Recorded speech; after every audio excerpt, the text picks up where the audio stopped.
que estamos para promover o Evangelho a todas as culturas, a todos os povos, todas as línguas e nações.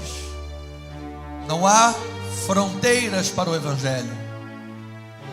Você sabe que quando Cristo estava na cruz,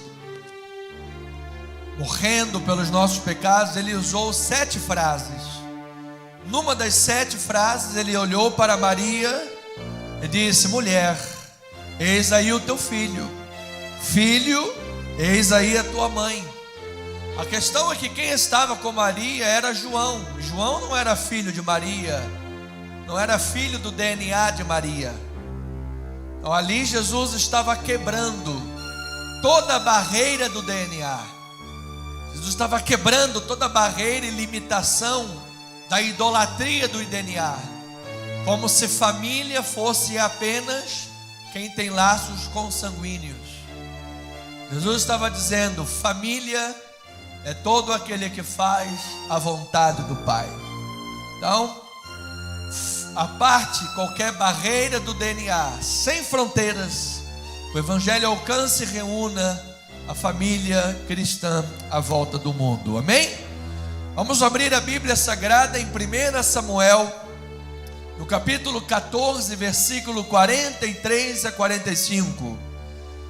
O tema desta manhã: vivendo com o auxílio de Deus ou pelos impulsos da carne.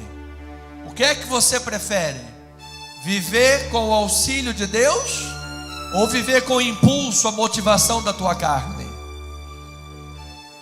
Com o auxílio de Deus, certamente. Mas precisamos aprender como fazê-lo, porque a carne quer sempre vencer essa guerra. Todos os dias é uma batalha. Nós precisamos aprender a vencê-la. Então vamos fazer a leitura do texto básico. Já indiquei aos amados que lessem Samuel 14, não é verdade? Como leitura prévia. Agora vamos ler o versículo 43. Disse então Saul a Jonatas, seu filho: declara-me o que fizeste. Declara-me o que fizeste. E Jonatas lhe disse: tão somente provei um pouco de mel com a ponta da vara que tinha na minha mão. Eis-me aqui, estou pronto para morrer. Então disse Saul: Deus me faça o que bem lhe aprouver, o que Deus quiser. É certo que tu morrerás, Jonatas. Porém o povo disse a Saul: morrerá Jonatas, que efetuou tamanha salvação em Israel? Tal não suceda. Tão certo como vive o Senhor, não lhe há de cair no chão um só cabelo da cabeça, pois foi com Deus. Na NVI diz: com o auxílio de Deus, que Jonatas fez isso. Hoje, assim o povo salvou a Jonatas para que não morresse. Saul, todo nervosinho: vai morrer, garoto. Mas foi com o auxílio de Deus que Jonatas livrou o povo. E quem tem o auxílio de Deus, Deus cuida.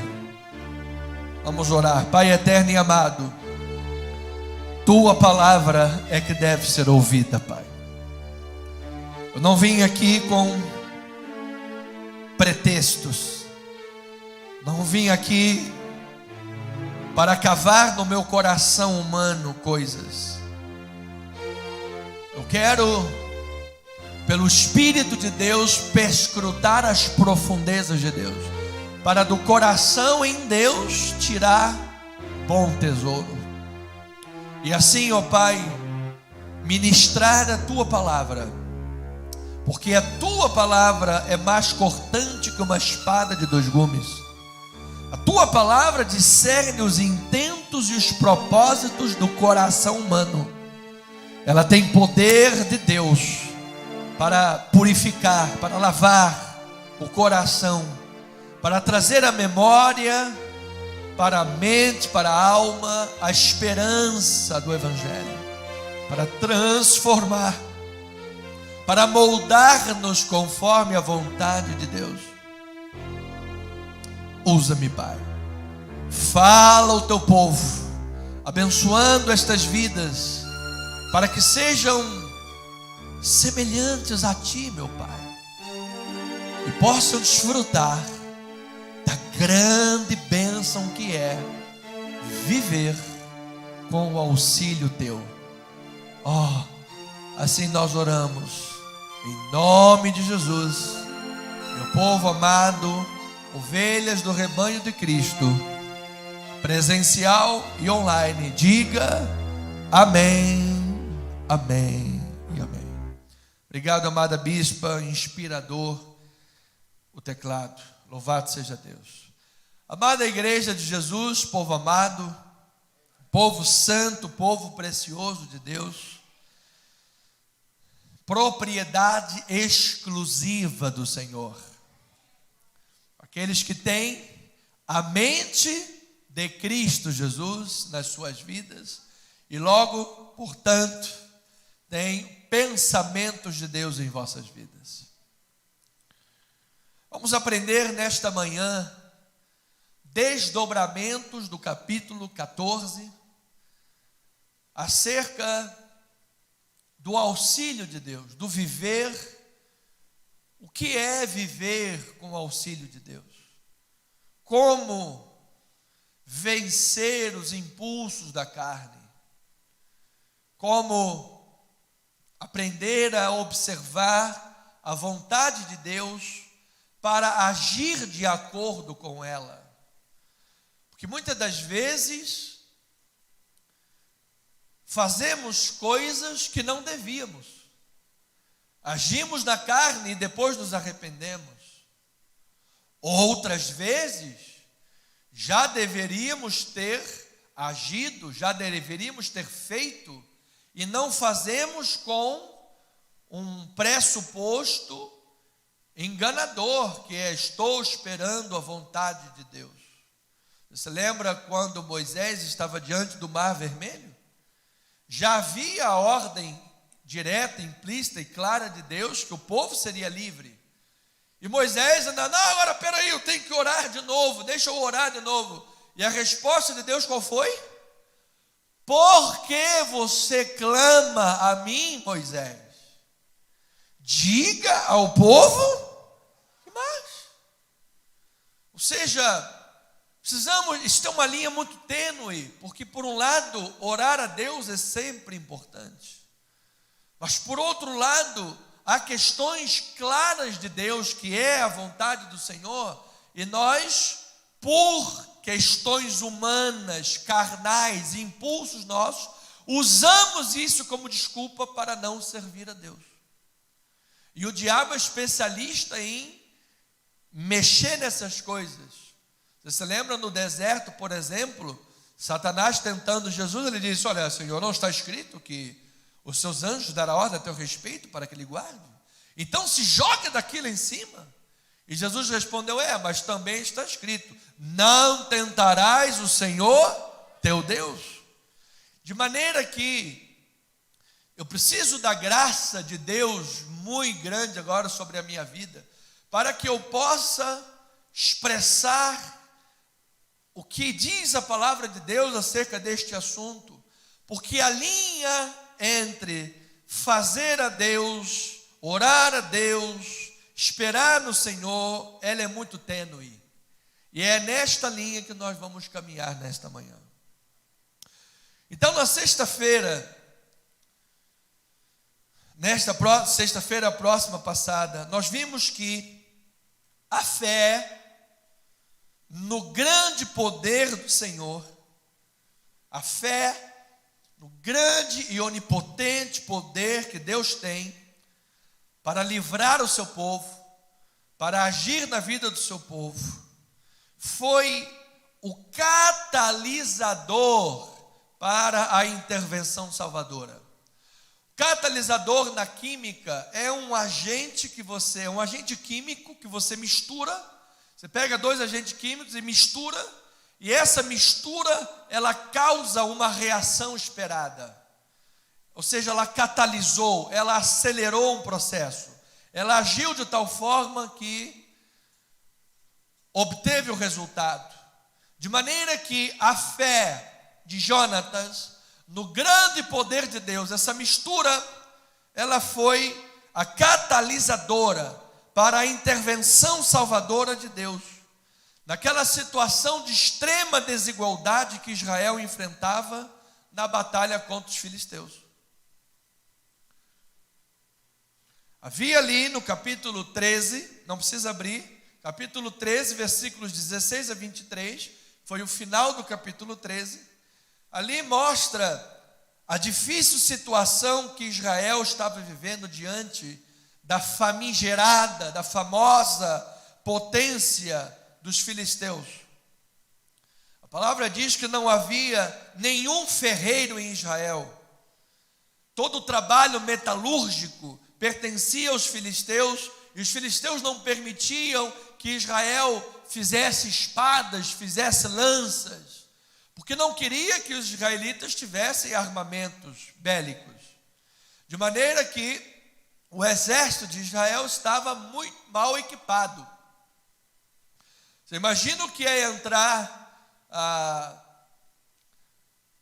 o Congo em guerra com os Estados Unidos? Não dá, não é verdade? Você imagina Venezuela e Brasil no Maracanã. Quem é que vai ganhar? Provavelmente o Brasil. Muito remotamente, Venezuela ganharia o Brasil no Maracanã. Então esse era o contexto de extrema desigualdade, de extrema dificuldade que Israel estava enfrentando. Nós estamos numa situação do texto, situando o texto, para lançar luz nesse entendimento maior de viver, o que é viver com o auxílio de Deus.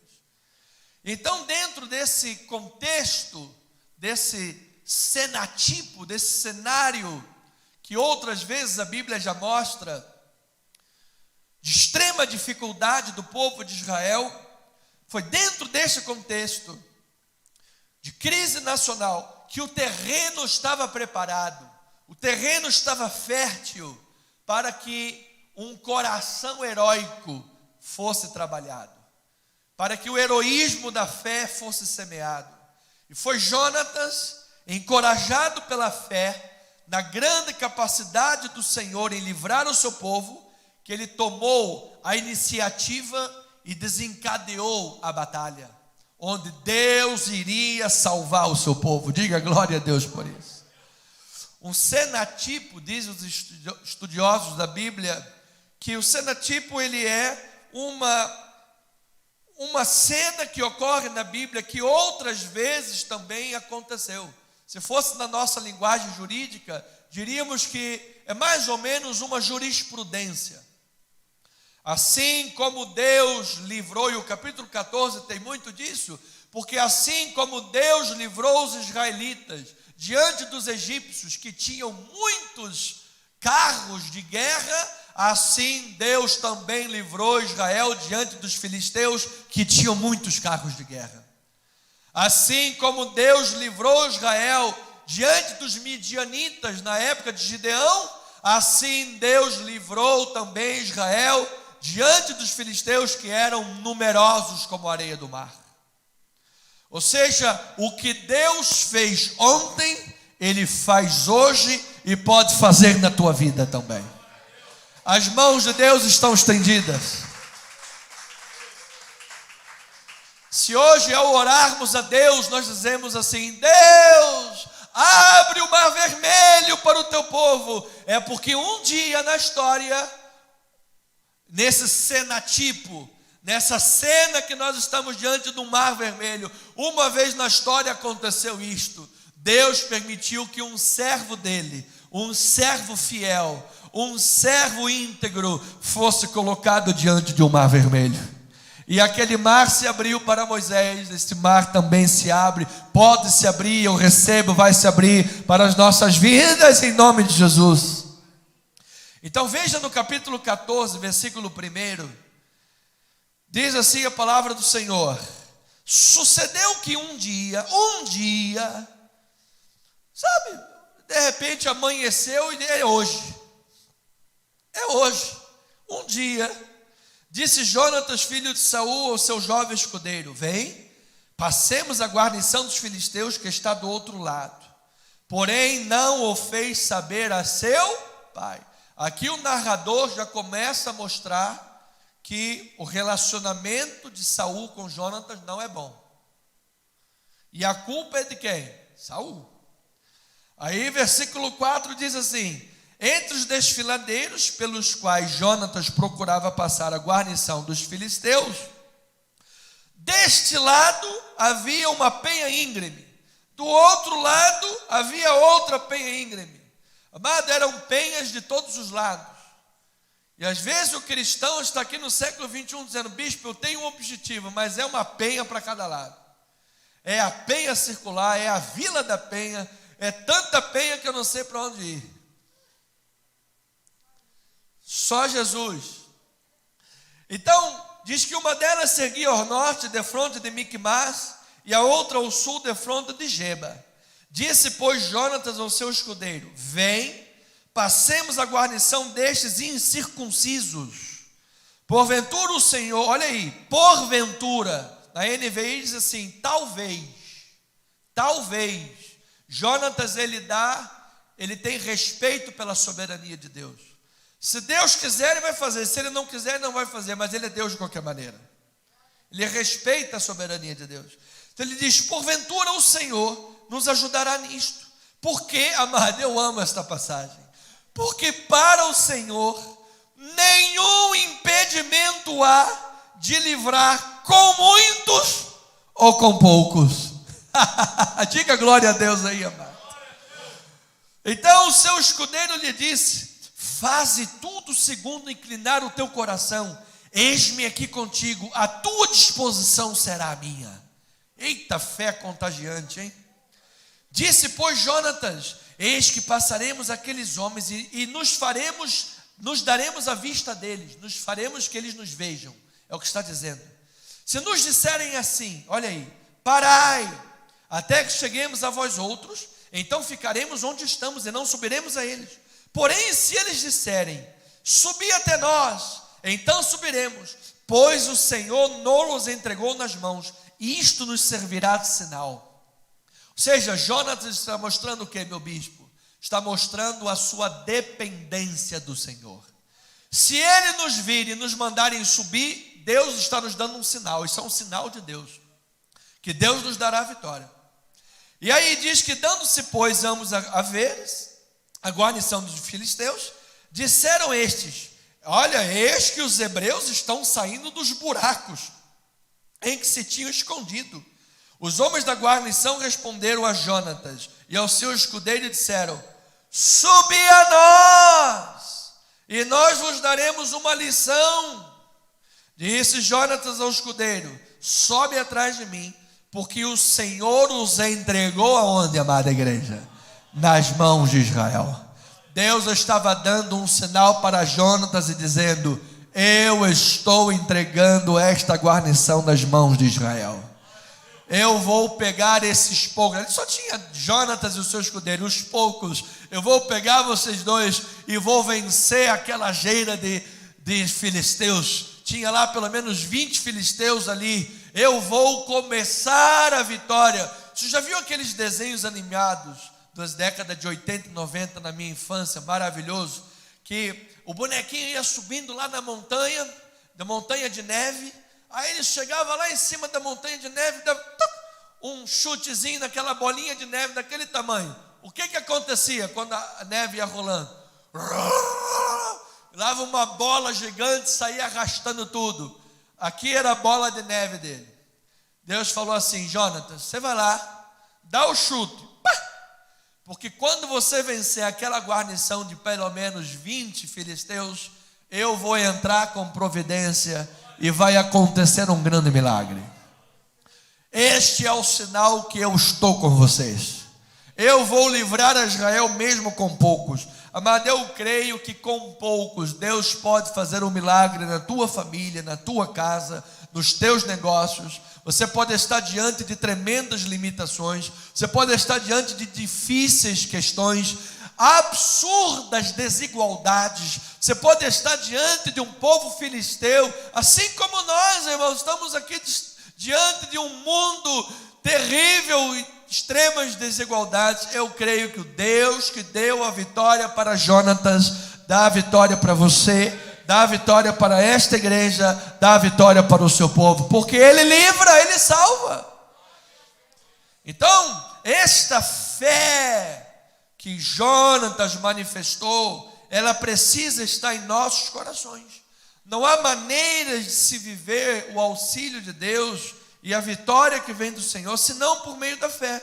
Portanto, em resposta a esta atitude de Jonatas, de fé e dependência da parte de Deus, Deus, o Senhor, mais uma vez, mostrou a sua capacidade de livrar o seu povo das mãos dos inimigos. Amado, eu sei que muitas das vezes, durante a vida, Deus te livrou muitas vezes. Só que a nossa mente, para algumas coisas, às vezes é fraca. Nós nos esquecemos. Não é verdade? Deus abriu o mar vermelho, acabou de passar o mar, estava ali no deserto, o povo já murmurando. Mas gente acabou de abrir o mar vermelho, vocês estão reclamando de quê? Querendo lá as cebolas, os alhos, os pepinos do Egito, o açafrão, a cúrcuma. Deixa o Egito para lá. Amado, se Deus abrir a piscina lá de casa, eu já fico satisfeito, amado. Precisa abrir o mar vermelho. Só que nós nos esquecemos de tantas coisas que Deus faz por nós, amado. E nós precisamos, com fé, trazer à memória isso aí que nos dá esperança, amado. Nós vivemos com o auxílio de Deus sobre as nossas vidas. Então Deus livrou a Israel mais uma vez. Deus se mostrou como um guerreiro invencível, capaz de livrar com muitos ou com poucos. E é desta maneira que o texto enfatiza ainda que a fé demonstrada por Jonatas pode se tornar um catalisador para a intervenção divina. Ou seja, a fé que um cristão manifesta, a fé que o povo de Deus manifesta a Deus, pode ser isto, o agente espiritual, o agente químico espiritual que vai manifestar a glória de Deus, que vai desencadear essa chuva, essa avalanche de bênçãos, que vai desencadear a ação sobrenatural que só poderia vir de Deus. Então ali Jonatas mostra que Deus tem prazer em auxiliar aquele que nele confia. Tu, Senhor, te mostras forte para aquele que nele te confia. Tu, Senhor, manterás em perfeita paz aquele cujo coração confia totalmente em ti. Veja lá, segurando aí em Samuel, bota o fitilho da Bíblia em Samuel e vem aqui em Hebreus, para fazer uma interpolação textual, Hebreus 11. Estamos falando sobre o agente da fé, a ação da fé. Estamos contextualizando o que Jonatas viveu e diz em 11:4 de Hebreus. Olha lá, está aí, essa é a galeria dos heróis da fé, amado. Ainda que Jonatas não tenha sido nominalmente citado na galeria, ele de tabela foi citado devido a algumas razões. E diz assim, 4-7, pela fé Abel ofereceu a Deus mais excelente sacrifício do que Caim, pelo qual obteve testemunho de ser justo, tendo a aprovação de Deus quanto às suas ofertas, e por meio dela também, mesmo depois de morto ainda, fala. Pela fé, Enoque foi trasladado para não ver a morte, não foi achado porque Deus o trasladara, pois antes da sua trasladação, obteve testemunho de quê? Haver agradado a Deus. De fato, sem fé, é impossível agradar a Deus, porquanto é necessário que aquele que se aproxima de Deus creia que Ele existe e que se torna galardoador dos que o buscam. Amado, oh glória a Deus. Quando você se aproxima de Deus com fé, Ele se torna, é aquela avalanche da bênção. Você deu lá o chutinho na neve lá de cima, Ele se torna, amado. É o catalisador, é a fé. Aí ele diz: pela fé Noé, divinamente instruído acerca de acontecimentos que ainda não se viam, e sendo temente a Deus, aparelhou uma arca para a salvação de sua casa, pela qual condenou o mundo e se tornou herdeiro da justiça que vem da fé. Agora no versículo 33, olha aqui, amado, ainda que não nominalmente, olha Jonatas e muitos outros, inclusive nós aqui sendo citados na galeria da fé, os quais, por meio da fé, o que fizeram? Subjugaram reinos, praticaram a justiça, obtiveram promessas, fecharam a boca de leões, extinguiram a violência do fogo, escaparam a fio de espada, da fraqueza tiraram força, fizeram-se poderosos em guerra, puseram em fuga os exércitos estrangeiros.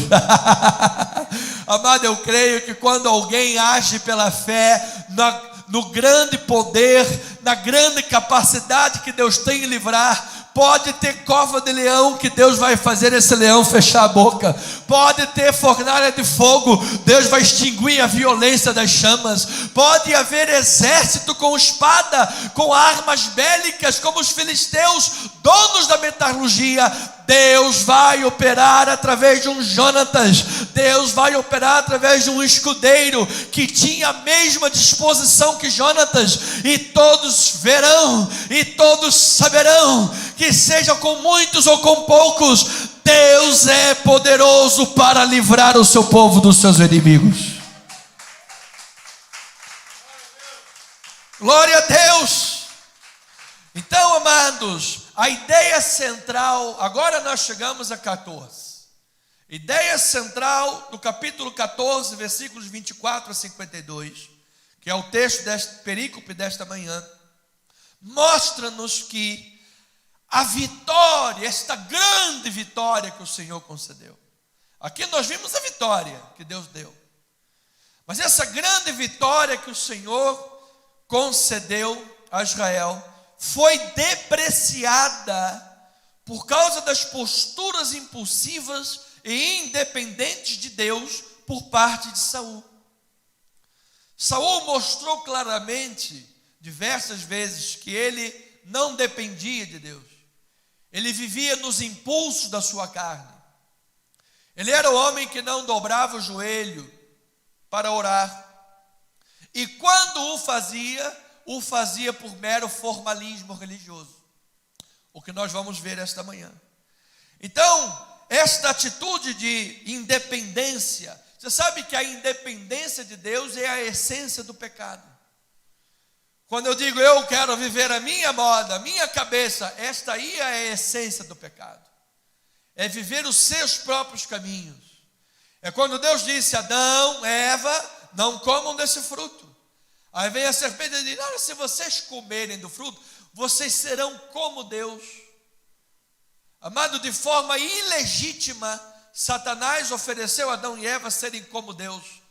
Mas de maneira legítima, em obediência, Deus te diz que tu és feito imagem e semelhança do Senhor.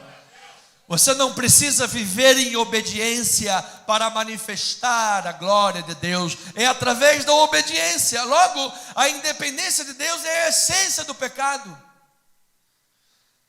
Desta maneira, Saul queria viver de forma impulsiva. Nós vemos que, em primeiro lugar, Saul não sabia lidar com o sagrado. Saul não sabia tratar das coisas sagradas.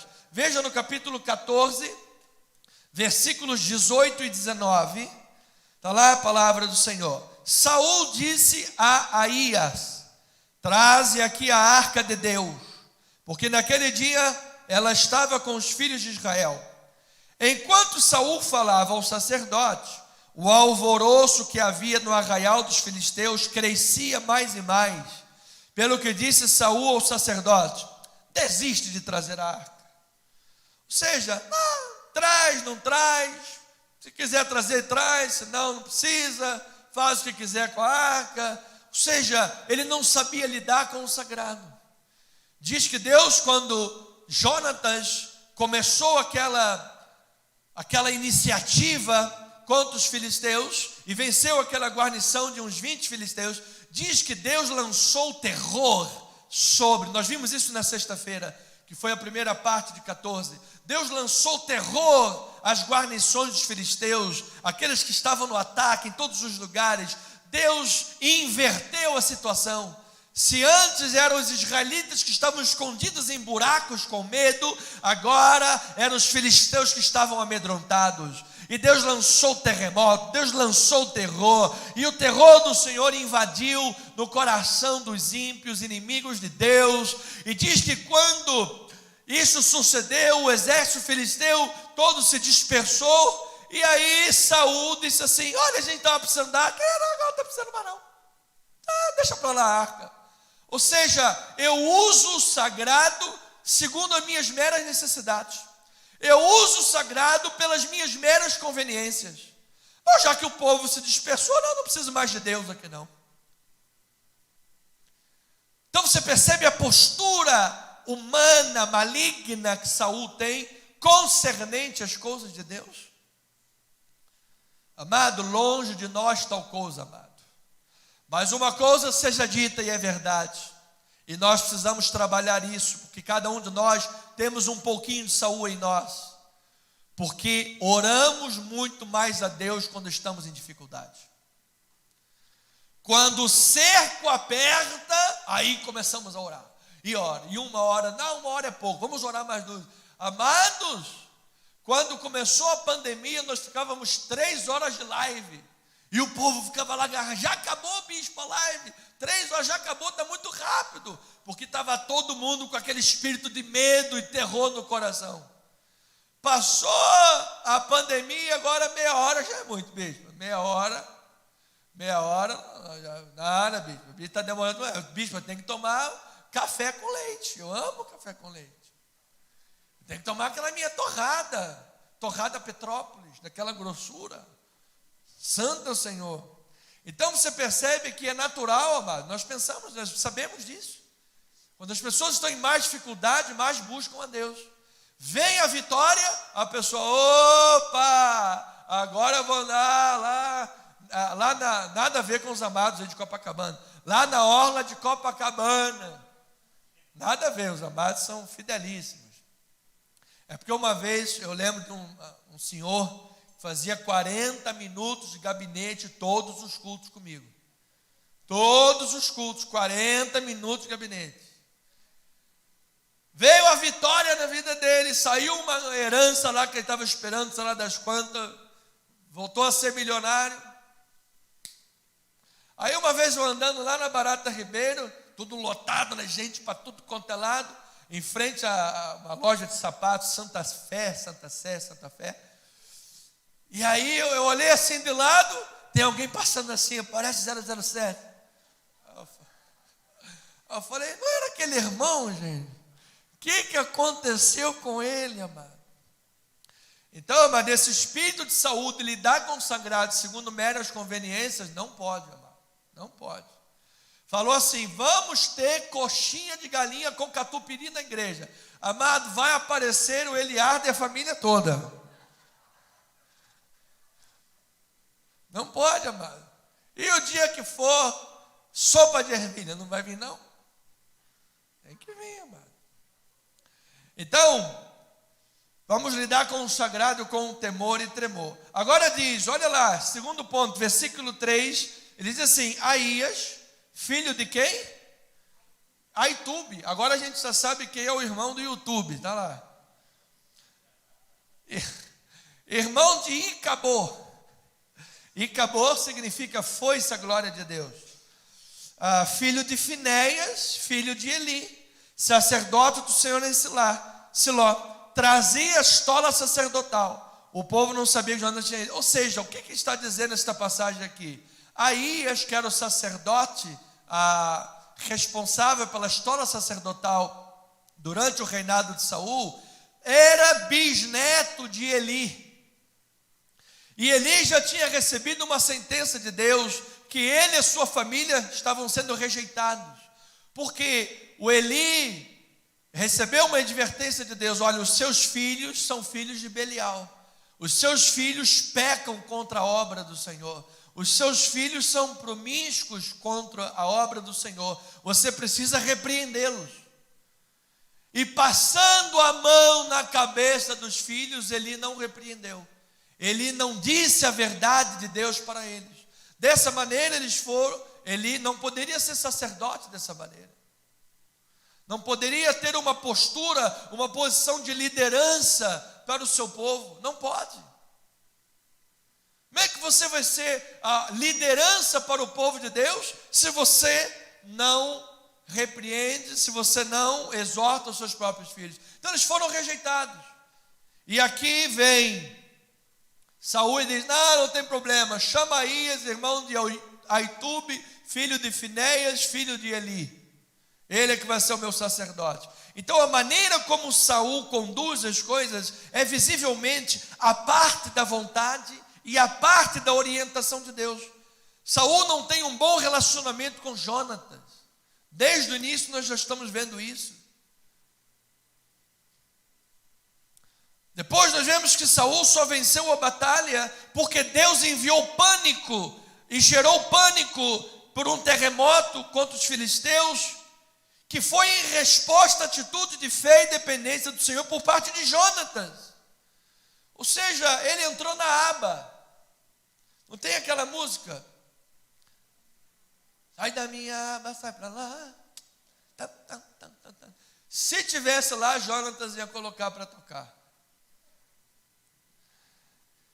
E por causa do radicalismo e da impulsividade de Saul, o próprio Saul colocou o seu povo em pânico para com ele mesmo, porque ele fez um juramento inconsequente. Veja o versículo 24 a 26 do capítulo 14. Estavam os homens de Israel angustiados naquele dia, porquanto Saul, o que fez?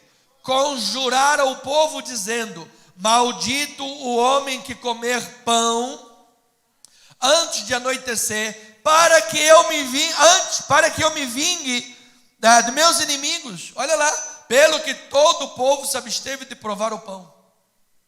Ou seja, antes de eu matar os meus inimigos, ninguém pode comer aqui, tem que passar fome.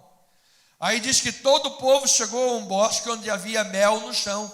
Chegando o povo ao bosque, este corria mel, porém ninguém chegou a mão à boca, porque o povo temia quem? A conjuração. Então, amado, você veja que Saul fez um voto precipitado, um voto inadequado. O povo está no meio de uma guerra e não pode comer um melzinho. O povo está no meio de uma guerra e não pode fazer chegar à boca um melzinho. Que isso? Vai morrer de fome. E diz que o povo estava angustiado. Você imagina uma batalha terrível contra os filisteus, deitando mel ali na minha frente. Ai, meu Deus, eu quero comer o mel. E tem uma conjuração de um rei impulsivo. Então, se estabeleceu uma confusão entre o povo, porque Jonatas não sabia desta conjuração. Jonatas chegou lá com um pedaço de toco, pegou o melzinho, pegou o mel, e aí Saul falou, outra impulsividade: você vai morrer, ô cabra.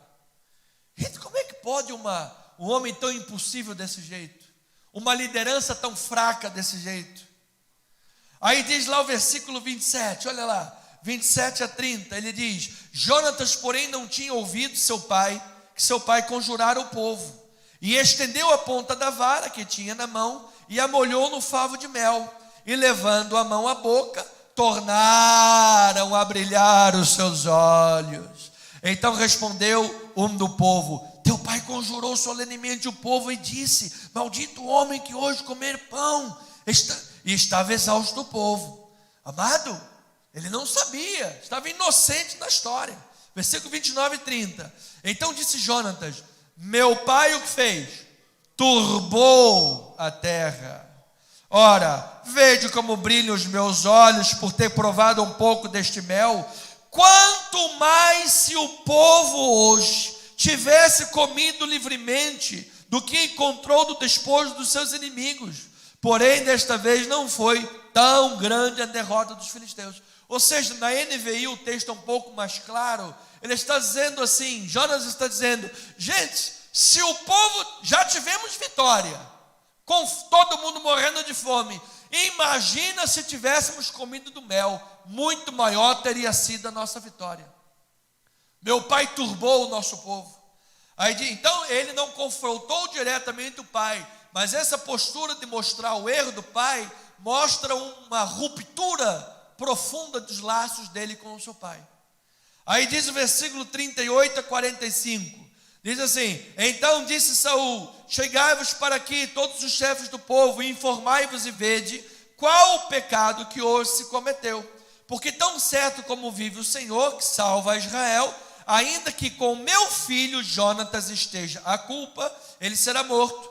Porém nenhum de todo o povo lhe respondeu nada. Disse mais a todo Israel: vós estareis de um lado, eu e meu filho Jonatas de outro. Então disse o povo a Saul: olha, faz o que você quiser, cara, você que sabe, faz o que bem lhe parecer. Falou, pois, Saul, o Senhor Deus de Israel: mostra a verdade.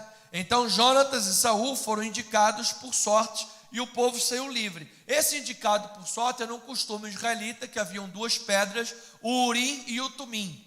E aí Saul disse: Senhor, se der Urim, é porque foi o povo. Se der Tumim, foi eu e meu filho, ou eu e meu filho. Esse era um costume que apontava depois para uma vida de oração, que é assim que Deus nos orienta. Não é para ninguém sair jogando Urim e Tumim. Isso não é um texto normativo, é um texto descritivo. Então ele diz no versículo 42, disse Saul: lançai a sorte entre mim e Jonatas, meu filho. E foi indicado Jonatas. Disse então Saul a Jonatas: declara-me o que fizeste. E Jonatas lhe disse: tão somente provei um pouco de mel, com a ponta da vara que tinha na minha mão. Eis aqui estou pronto então para morrer. Então disse Saul: Deus me faça o que ele quiser, é certo que você vai morrer, Jonatas. Porém o povo disse Saul: Saul, morrerá realmente Jonatas, que efetuou tamanha salvação a Israel? Tal não suceda. Agora o juramento do povo é acima do juramento de Saul. Ele diz assim: tão certo como vive o Senhor, não lhe há de cair no chão nenhum cabelo da cabeça, pois foi com o auxílio de Deus que ele fez isso hoje. Assim o povo salvou Jonatas para que ele não morresse. O que aconteceu com a palavra de Saul? Nada. Falou que o filho ia morrer e o filho morreu? Não. Que liderança fraca, que homem impulsivo, que homem carnal. Então nós devemos, amados irmãos, aprender a nos desviar de sentimentos tolos da carne. Ele disse: olha, ninguém aqui vai comer enquanto eu me vingar dos inimigos. A vingança é minha. Então nós temos que nos desviar dos sentimentos tolos da carne, amado, de atitudes que não frutificam para a glória de Deus, atitudes que só geram insegurança, confusão, instabilidade. Você tem que se perguntar: por que é que eu quero esta bênção? Por que é que eu quero ser um pregador? Por que é que eu quero ser um pastor? Por que é que eu quero ser um médico? Por que é que eu quero ser um empresário? Por que é que eu quero? Será que o meu desejo reflete única e exclusivamente o meu desejo carnal de alguma bênção, de alguma vitória, de aparecer, ou de ser alguma coisa, ou de me achar além de mim do que convém? Ou será que o meu desejo é de fato ser um instrumento nas mãos de Deus para que Ele me use e a glória seja dEle? Qual é a motivação que Deus encontra no teu coração? Então a postura orgulhosa, a postura inconsequente de Saul, querendo vingança pessoal, uma atitude impensada, impensada, precipitada, juramentos e decisões precipitados, impensados, impossíveis, impediu Israel de conquistar uma vitória completa. Jonatas falou: olha, se o povo tivesse comido mel, muito maior teria sido a vitória do povo de Deus. Então, amado, esse tipo de honra que Saul estava buscando, essa honra, entre aspas, pessoal, é uma honra inadequada, imprópria. Na verdade é ego. É que o ego dele era maior do que o planeta Terra. O ego dele estava tão inflamado, mas tão inflamado. Se você chegasse com um alfinete, ia estourar para todo lado. Então ele disse, Jonatas ele diz: meu pai turbou a Israel. Na NVI, Nova Versão Internacional, a tradução está assim: meu pai trouxe desgraça para Israel. A palavra original é akar. De fato, meu pai trouxe desgraça. Ou seja, esse termo é usado na Bíblia outras vezes para descrever desgraças sobre o povo de Deus, inclusive sobre o pecado de Acã sobre Israel. Veja comigo rapidamente em Josué, capítulo 7, versículo 10 a 12, depois versículo 25. Então disse o Senhor a Josué: levanta-te, porque você está prostrado assim sobre o teu rosto, desanimado, angustiado, tal como o povo de Israel estava lá por causa do conjuramento de Saul. E Israel pecou, violaram a minha aliança, aquilo que eu lhes ordenara, pois tomaram das coisas condenadas, e furtaram, e dissimularam, e até debaixo da sua bagagem o puseram. Pelo que os filhos de Israel não puderam resistir aos seus inimigos, viraram as costas diante deles, porquanto Israel se fizeram o quê? Condenado. Já não serei convosco, se não eliminardes do vosso meio a coisa roubada. Ou seja, a vitória de Deus para o povo de Israel estava depreciada naquele momento. Deus disse: se vocês não mudarem a postura, não vou dar a vitória. Aí olha lá agora o versículo 25, que é o mesmo termo usado lá. Disse Josué: por que nos conturbaste? Acã. Jonatas falou: meu pai conturbou. Agora Josué diz assim: por que nos conturbaste? O Senhor te conturbará. E todo Israel o apedrejou, e depois de apedrejá-lo queimou. Ou seja, ali era a lei de Moisés, lei de Italião, amado. Olho por olho e dente por dente. A alma que pecar essa, morrerá. Então o julgamento foi terrível contra Acã, porque eles colocaram em risco a vida do povo de Deus.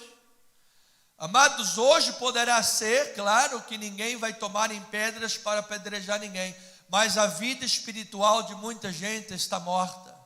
A vida espiritual de muita gente está deficiente. A vida espiritual de muita gente, e isto afeta as outras áreas da vida, está conturbada.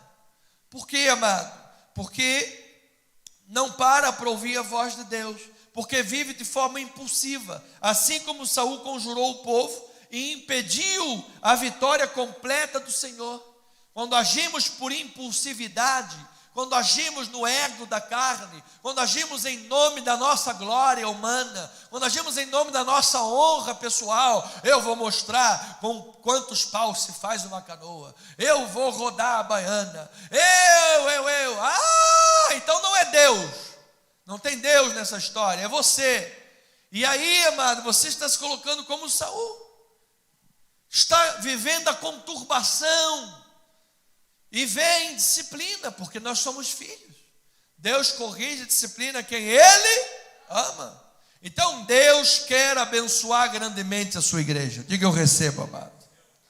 Mas, contudo, entretanto, conquanto, todavia, se o povo de Deus ficar agarrado a orgulhos pessoais, a vaidade, amado, isso vai diluir a bênção divina. Ao invés de ser um catalisador para misturar e gerar a bênção de Deus, isso vai diluir, isso vai enfraquecer. Você já tomou suco? Você gosta de tomar suco ou refresco?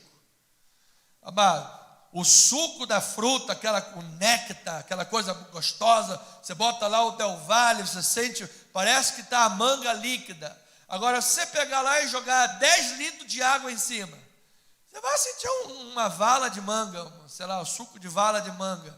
Parece aquele suco do Chaves. Já viu o Chaves fazendo suco? Ele pegava a água da vala, botava lá aquele suco ralo. Amado, se você viver debaixo do orgulho e da vaidade, você vai diluir a bênção divina. Saibamos então, amado, que todo cristão, e o líder especialmente, e todos nós lideramos alguma coisa na vida, ainda que seja a nossa própria vida, os nossos próprios sentimentos. O líder que exercita o poder com honra, a honra de Deus, ele trabalhará de dentro para fora. Ele começará de si mesmo. Quando Jesus diz assim, olha, você vê o cisco no olho do teu irmão e não vê a trave que está no seu? Ou seja, você enxerga demais para ver um trocinho pequenininho na vida do teu irmão. E ao mesmo tempo você enxerga de menos para não ver a trave tamanha grande que está no teu. Está com problema de óculos? Eu sei que o presbítero está com problema de óculos. Já tem 7 anos com problema de óculos. Ele tira o óculos e enxerga, bota o óculos. Ou enxerga demais ou enxerga de menos. Mas o presbítero ali é um homem santo de Deus. Não tem nada a ver, irmão. É um homem santo, é um homem humilde. Então, amado, abra a mão desse ego inflado, abra a mão desse orgulho, amado. Então, Saul não é uma pessoa que busca a Deus com sinceridade. Ele não busca ouvir o que Deus tenha verdadeiramente como orientação. Ele é o tipo de crente seletivo. O Senhor é o meu pastor e nada me faltará. Aleluia. Oh, eu recebo esta palavra. Aí diz assim, nem uma hora pudestes orar comigo? Isso aí é, sei lá o que, Jesus estava prestes de morrer, estava falando lá com os discípulos, não tem nada a ver comigo, ficar 1 hora orando, é isso, bicho, como é que eu vou poder assistir, sei lá o que, meu programa favorito da novela, Tiquititas, pelo amor de Deus. Pô.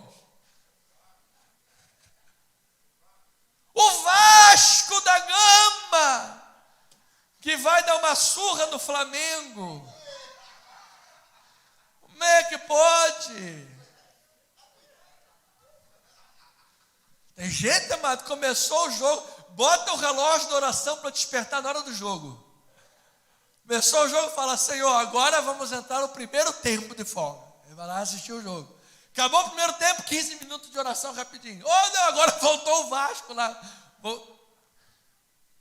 Então, amados, vamos abrir mão disso, porque eu vou lhe dizer, servir a Deus não é por meras conveniências, amado.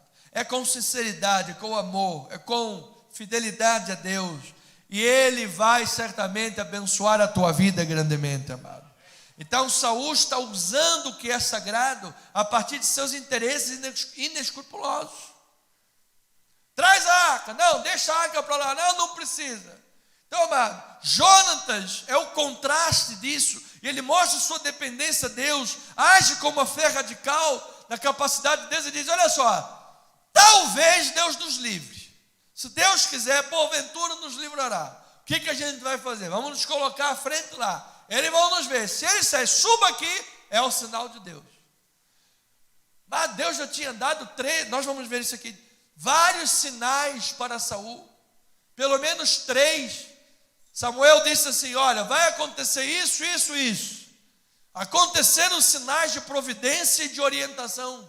Ainda assim Saul não obedecia e não servia a Deus. Então a postura orgulhosa, pessoal, inconsequente de Saul, o levou a um formalismo religioso, criando assim obstáculos para a obra de Deus na sua própria vida e na vitória completa que o povo de Deus iria ou teria recebido se tivesse comido do mel. E é isto que a nossa postura orgulhosa faz, amado. Nós travamos a roda de Deus, da obra de Deus. Deus quer operar na tua vida, Deus quer abrir portas, Deus quer transformar um coração humilde, Deus quer fazer uma obra maravilhosa e a gente está preocupado com o nosso orgulho, com o nosso ego.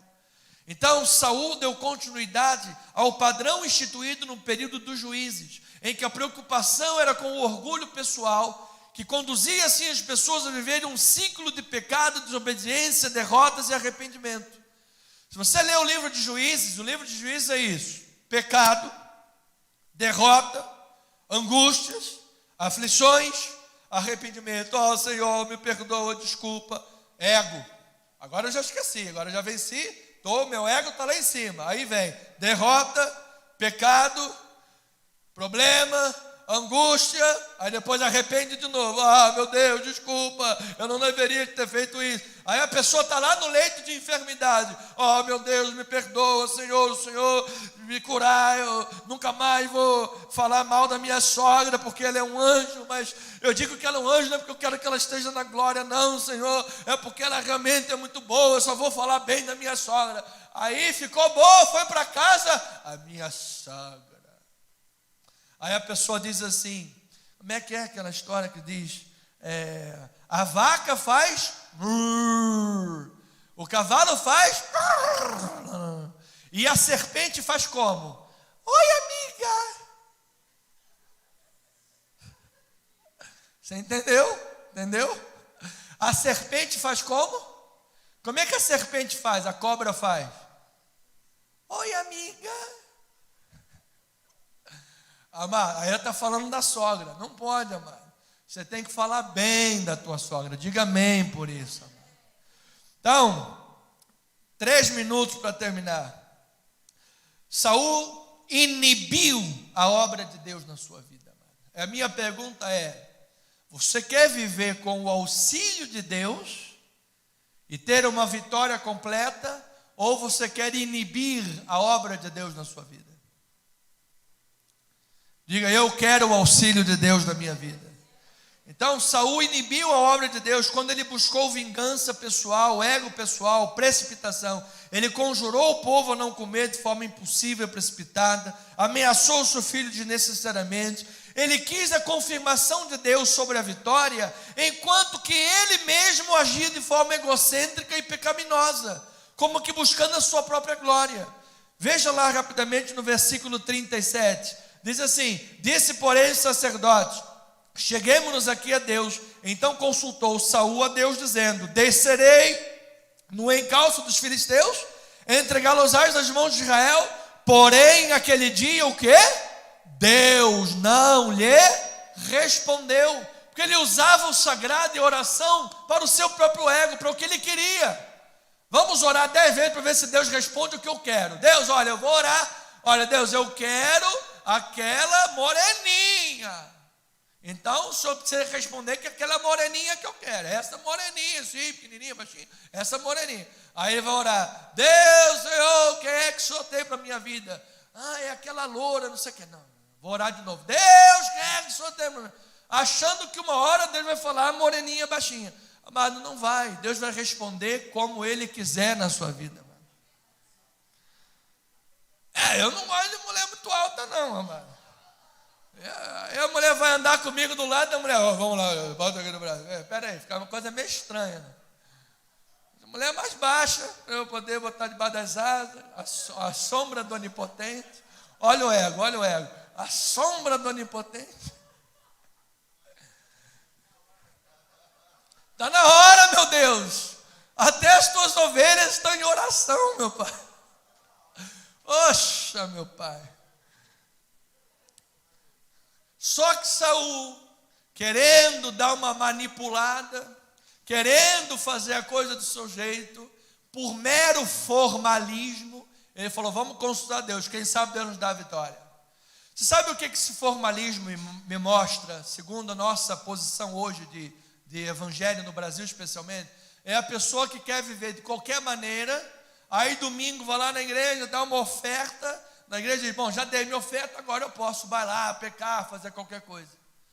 Tipo assim, paguei a minha conta, agora eu posso, entende? É crente na igreja. Então, mas isso é um formalismo religioso. Por isso lá Isaías disse, estou cheio dos seus holocaustos. Por isso nós vamos ver no próximo capítulo, obediência é melhor do que sacrificar. O problema não é o sacrifício. O problema não é a oferta. Se você pegar o livro de Levítico, os 7 primeiros capítulos é só sobre sacrifícios. Como deve fazer, é assim, essa tanta coisa, detalhes, sabe? Nada pode ser errado. Aí agora vem Deus e diz, obediência quero mais do que sacrifício. Como é que Deus fala uma coisa? Não, o problema não é a oferta, o problema é você ofertar, sacrificar por mero formalismo, quando a tua vida, na verdade, não tem nada a ver com uma vida de um cristão. E esse é Saul. Então a sua preocupação com o formalismo, o ritual religioso de adoração, que não precedia e nem resultava na sua obediência à vontade de Deus, mesmo depois dos sinais proféticos que Samuel lhe deu lá no capítulo 10, Saul continuava a deter a ação de Deus, em vez de promovê-la, continuava hesitante, ao invés de se lançar nos braços do Senhor. Então, quanto a isso, C.S. Lewis, em Cristianismo Puro e Simples, livro 4, capítulo 8, ele diz assim, preocupação nesse sentido aqui, não é você preocupar e se cuidar, a preocupação nesse sentido de orgulho, essa coisa, esse ego. Preocupação consigo mesmo é orgulho. É mais fácil entregar todo o ser a Cristo do que tentar fazer as coisas do nosso próprio jeito. Cada um deixa que sua mente e seu coração sigam seus próprios caminhos, centrado, entre parênteses, centrado no dinheiro, no prazer e na ambição. E apesar disso, continua tendo esperança de estar se comportando de modo agradável ao Senhor. Mas é exatamente isso que Cristo advertiu, que não se pode fazer. Amado, ninguém engana a Deus. Você não pode manipular a Deus. Ou você entrega o teu coração a Deus, ou você está enganando a si mesmo. Você está inibindo a obra de Deus. Você está impedindo Deus de agir de forma completa na sua vida. Então em Filipenses 3, olha lá, exatamente isso. Filipenses 3, versículo 17.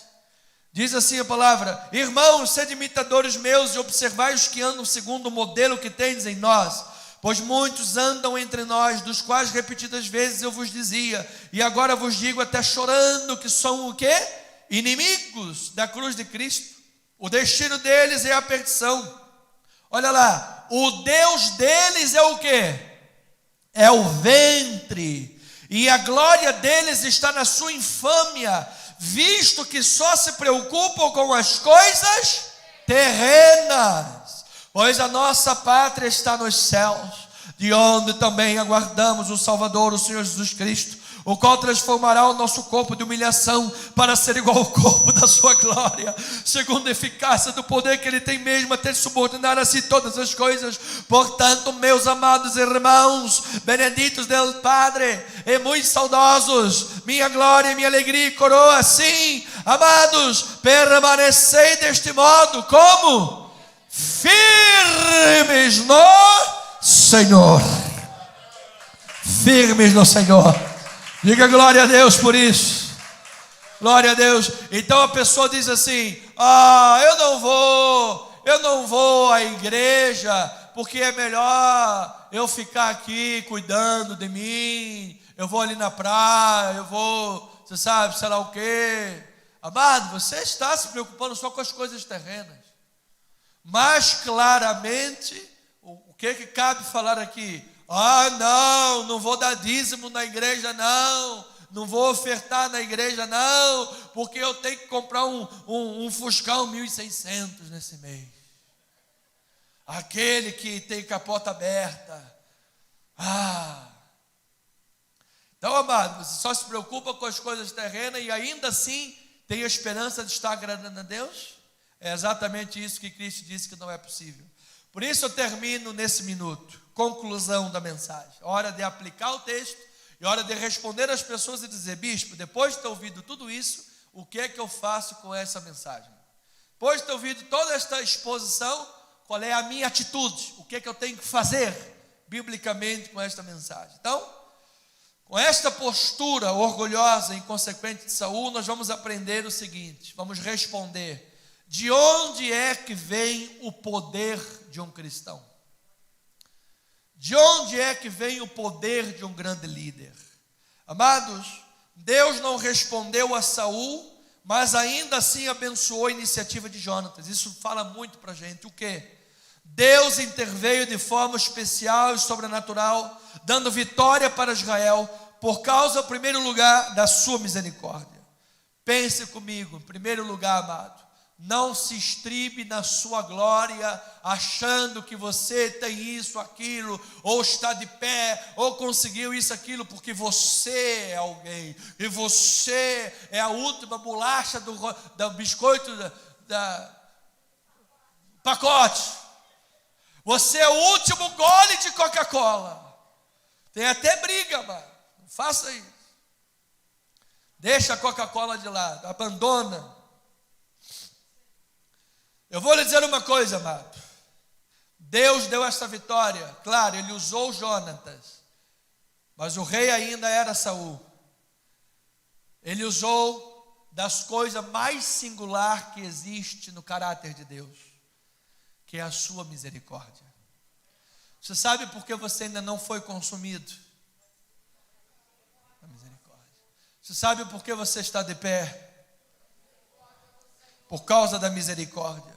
Amados, se Deus nos conduzisse e nos abençoasse, nos premiasse, somente quando estamos em absoluta retidão diante dEle, nós já teríamos sido abandonados há muito tempo, amado.